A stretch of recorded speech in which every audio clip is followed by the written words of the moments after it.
We're back at the Clymer Tech Center today with another classic on the lift, a first-year CB500 wearing its original candy jet green paint job.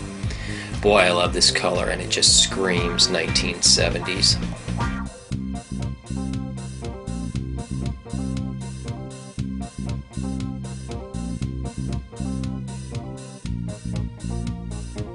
You've seen a resurgence of interest in Honda's single overhead cam 4s over the years, first with the restoration craze for the CB500. Of course, the 750 garners a lot of attention, and rightly so, but it seems to me the baby 4s, starting with this 500, get overshadowed a bit.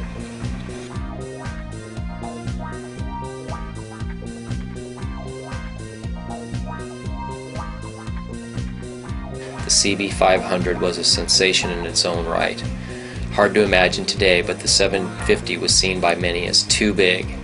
As Cycle said in June 1971, face it, the 750 is too much motorcycle for an awful lot of folks. Too fast, too demanding, too expensive, maybe demanding too much ego involvement.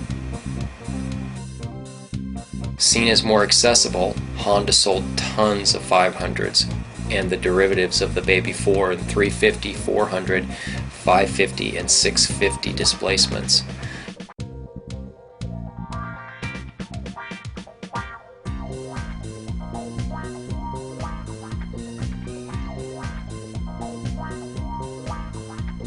But back to the 500 on the lift today, starting with the engine, which you have to go back to 1971 and imagine what a masterpiece these 4s were.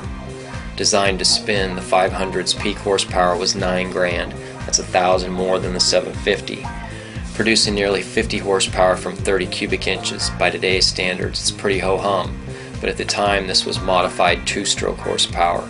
But this was from a readily accessible Honda, not a point-and-hang-on Kawasaki triple.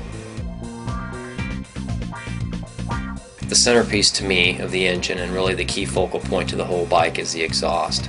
I think the pipes are a work of art unto themselves, and this bike sports a pair of NOS pipes that are in great condition. And since the engine doesn't make a lot of torque, you have to keep the engine spun up, thus you get to hear the pipes without being loud. Come on, it's a Honda. They do sound pretty sweet. On the intake side, she sports 22mm Cayenne slide valves.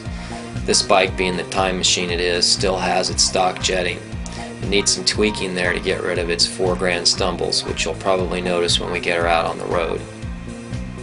The 2-valve head is driven by a single cam. Valve adjustment is standard screw type at the rocker.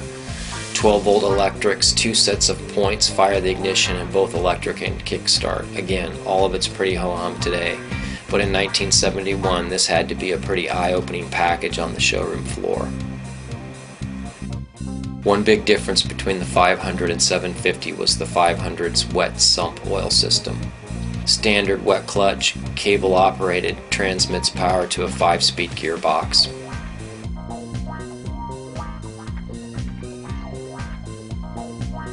The single fixed front brake caliper on a 10.5-inch disc and rear drum setup, raved by the press in 1971, today is the only real weakness, in my opinion, to this bike as a daily rider.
Out on a Ride is where you see why these bikes are so popular 40 years later.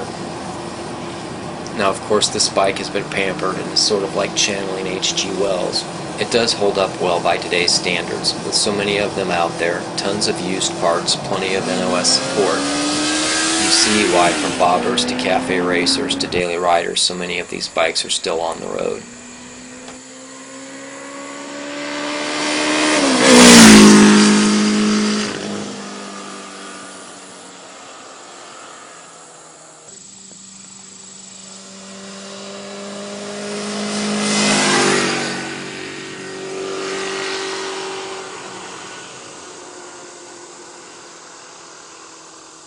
As said in my dog-eared copy of Cycle, who wrote that article, by the way?